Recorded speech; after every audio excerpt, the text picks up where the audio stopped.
Dans le grand champ du vide, là où le temps s'efface, flotte un halo de feu suspendu dans l'espace. 300 000 sphères en essaim éclaté tissent la soie du ciel en nœud d'éternité. C'est l'amas M13, mémoire d'un autre âge, citadelle d'étoiles, vaste sphère sans rivage, chaque point de lumière, chaque grain incandescent, est peut-être un monde, un souffle, un regard, une conscience. Un jour, depuis la Terre, un signal fut envoyé, émis par une humanité en quête de sens. Une onde portée vers l'inconnu, l'étrangeté, un appel lancé par des êtres en quête de présence. Sous forme binaire, silencieuse et codée, la pensée humaine s'élança, espérant briser le silence, au cœur de cette myriade de soleils incandescents.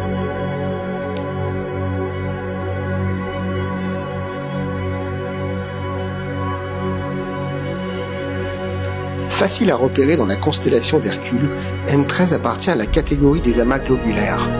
Dans une lunette de 80 mm, plusieurs étoiles sont visibles à sa périphérie. Avec un télescope, des étoiles sont visibles sur toute sa surface, avec une densité stellaire augmentant à mesure que l'on s'en rapproche du centre de l'amas.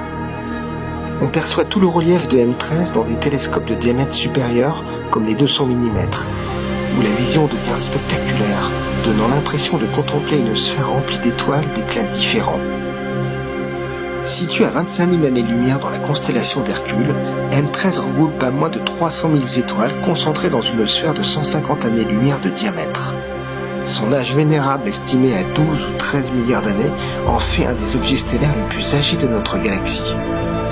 En 1974, le radiotélescope d'Arecibo émit un message à destination de M13 dans l'espoir d'un contact avec une intelligence extraterrestre.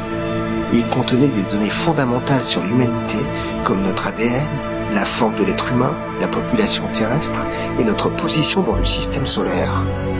Ce message, qui mettra 25 000 ans pour atteindre M13, est hautement symbolique. C'est l'appel d'une humanité qui tente de briser le silence cosmique.